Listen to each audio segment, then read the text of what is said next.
Ultimatum দিয়ে অবরোধ তুলে নিলেন অটোরিকশা চালকরা।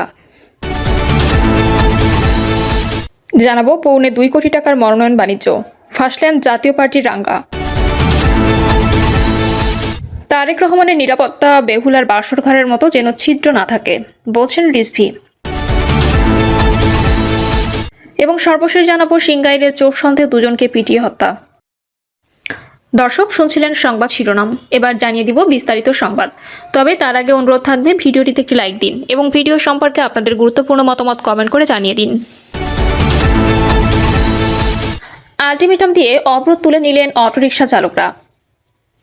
ঢাকা মহানগর এলাকার চিকন চাকার প্রায় 2,41,000 ব্যাটারি চালিত রিকশা ও ভ্যান চলাচলের দাবি এবং আকিজ কোম্পানির মোটা চাকার 3 ধরনের অটোরিকশা বিক্রি বন্ধে অন্তর্বর্তী সরকারকে আলটিমেটাম দিয়েছেন অটোরিকশা চালকরা। এরপর তারা অবরোধ তুলে নেন। আগামী 30 জানুয়ারি পর্যন্ত সময়ের মধ্যে দাবি পূরণ না হলে 1 ফেব্রুয়ারি থেকে আবারও আন্দোলনে নামার ঘোষণা দিয়েছেন তারা। একই সঙ্গে চিকন চাকার ব্যাটারি চালিত অটোরিকশা চলাচলে পুলিশ প্রশাসন কোনো বাধা সৃষ্টি করবে না বলেও প্রতিশ্রুতি দিয়েছেন বলে জানান তারা। সোমবার দুপুর 12:20 এই ঘোষণা দিয়ে সড়ক ছেড়ে দেন অটোরিকশা চালকরা।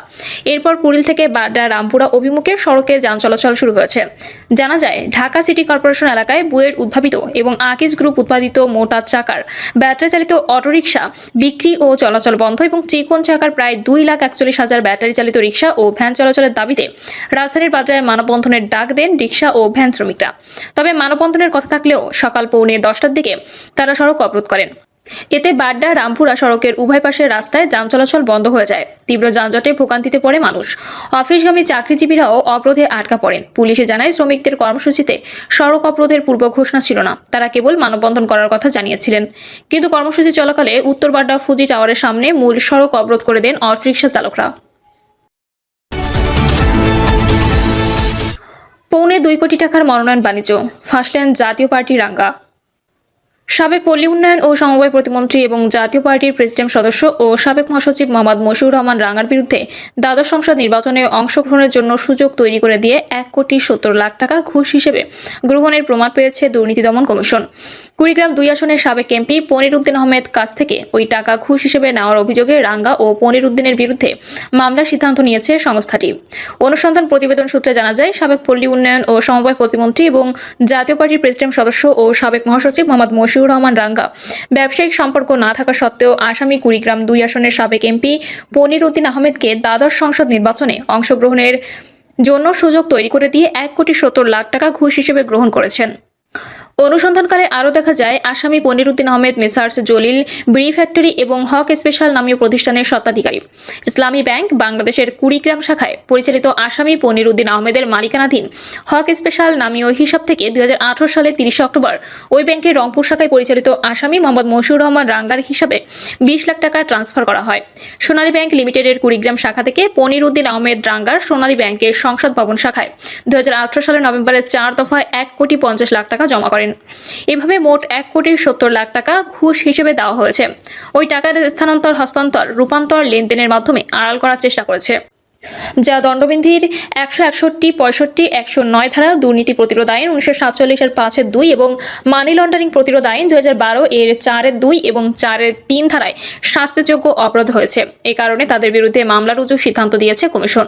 অন্যদিকে মোহাম্মদ মশিউর রহমান রাঙ্গার বিরুদ্ধে সন্দেহভাজন সম্পদের তথ্য পাওয়ার তা যাচাই বাছাই করতে দুর্নীতি দমন কমিশন আইন 2004 এর 26 1 ধারায় তার নামে সম্পদ বিবরণী নোটিশ জারির সিদ্ধান্ত হয়েছে বলে জানা গেছে।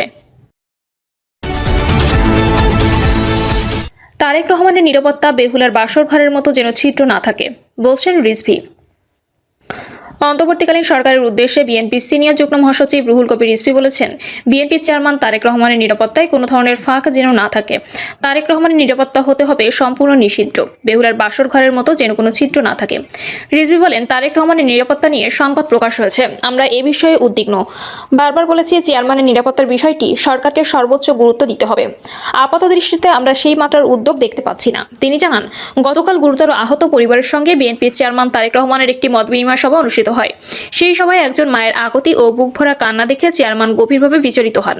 তিনি তাৎক্ষণিকভাবে স্টেজে আমাকে এবং আতিকুর রহমান রুমনকে নির্দেশ দেন, আজই ঢাকায় তিনি যে বাসায় অবস্থান করছেন সেখানে গিয়ে ওই পরিবারের সঙ্গে সাক্ষাৎ করতে এবং তাদের সমস্যাগুলো বিস্তারিতভাবে জানার জন্য। রিজভী বলেন, আজ আমরা সেই নির্দেশনা অনুযায়ী চেয়ারম্যানের পক্ষ থেকে কিছু সহযোগিতা নিয়ে এসেছি। আমরা শহীদ ফিরোজের পরিবারের কাছে এসেছি। শহীদ ফিরোজ রাজশাহীর গোয়ালিয়া থানার বাসিন্দা। 5ই আগস্ট পলাতক ফ্যাসিবাদ বিদায়ের সময়ও নির্বিচারে মানুষ হত্যা করতে গেছে। শহীদ ফিরোজ তারই আরেকটি নির্মম নিদর্শন।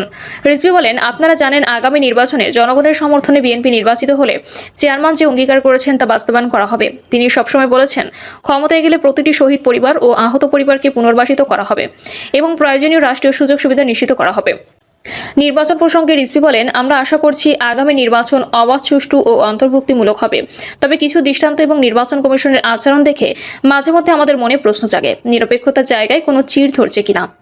শেক্সপিয়ারের ভাষায় বলতে হয়, something is rotten in the state of Denmark. এই ধরনের কোনো পচনের গন্ধ আমরা অনুভব করছি। বিএনপির এই নেতা বলেন, যদি এমন কিছু ঘটে তাহলে অন্তর্বর্তী সরকারের নিরপেক্ষতা এবং গণতন্ত্রকামী রাজনৈতিক দল ও জনগণের আস্থায় চিড় ধরবে। আমি এখনো বলতে চাই, নির্বাচন কমিশন নিরপেক্ষ আচরণ করবে, যাতে প্রতিটি ভোটার নির্বিঘ্ন ভোট দিতে পারেন। কোনো ধরনের সূক্ষ্ম কারচুপির সুযোগ যেন না থাকে, এটি নিশ্চিত করা নির্বাচন কমিশন ও সরকারের প্রধান দায়িত্ব। তিনি আরও বলেন, একটি দল নির্বাচনে যাবে না, এটি তাদের নিজস্ব সিদ্ধান্ত, সেটি তাদের বিষয়। এ বিষয়ে আমাদের কিছু বলার নেই। তবে সরকারকে দায়িত্বশীল ভূমিকা পালন করতে হবে, যাতে জনগণ নিশ্চিত হতে পারে যে নির্বাচন অবাধ ও সুষ্ঠু হবে এবং কোনো ধরনের সূক্ষ্ম বড় অনিয়মের আশ্রয় নেওয়া হবে না। সিংগাইরে চোর সন্দেহে দুজনকে পিটিয়ে হত্যা। মানিকগঞ্জের সিংগাইরে চোর সন্দেহে দুই যুবককে পেরিয়ে হত্যার অভিযোগে পাওয়া গেছে। সিংগাইর থানার পুলিশ এবং স্থানীয় সূত্রে জানা গেছে, গতকাল রাত 2টার দিকে ইমামনগর গ্রামে শাকিল হোসেনের বাড়ির লোকজন তাদের বাড়ির সামনে মজনু ও দিন ইসলামকে দেখে চিৎকার করে। এ সময় ওই বাড়ির ও গ্রামবাসী জড়ো হয়ে তাদের আটক করেন। এরপর ওই দুই যুবককে গরুচোর সন্দেহে গণপিটুনি দেয় সবাই। এতে তারা গুরুতর আহত হন। খবর পেয়ে রাত 2:30টার দিকে পুলিশ ঘটনাস্থল থেকে তাদের উদ্ধার করে উপজেলা স্বাস্থ্য কমপ্লেক্সে নিয়ে যায়। সেখানে প্রাথমিক চিকিৎসা শেষে উন্নত চিকিৎসার জন্য কর্তব্যরত চিকিৎসক তাদের ঢাকায় জাতীয় অর্থোপেডিক হাসপাতাল ও পুনর্বাসন প্রতিষ্ঠানে ভর্তির পরামর্শ দেন। পরে তাদেরকে ঢাকায় সোহরাওয়ার্দী মেডিকেল কলেজ হাসপাতালে ভর্তি করা হয়। সেখানে চিকিৎসাধীন অবস্থায় আজ সকাল 6টার দিকে তারা দুইজন মারা যান। সিংগাইর থানার পুলিশ পরিদর্শক স্বপন কুমার সরকার বলেন, নিহতদের মরদেহ বর্তমানে ঢাকার শহীদ সোহরাওয়ার্দী হাসপাতালে রয়েছে। সেখানে ময়নাতদন্ত শেষে আইনগত প্রক্রিয়া সম্পন্ন করা হবে। নিহত মজনু ও দিন ইসলামের বিরুদ্ধে একাধিক চুরির মামলা রয়েছে। তারা দুজনই পুলিশের তালিকাভুক্ত চোর ছিলেন। প্রিয় দর্শক, এই ছিল এখনকার সর্বশেষ সংবাদ। আপডেট সব সংবাদ পেতে চ্যানেলটি সাবস্ক্রাইব করে বেল আইকনটি ক্লিক করে রাখুন।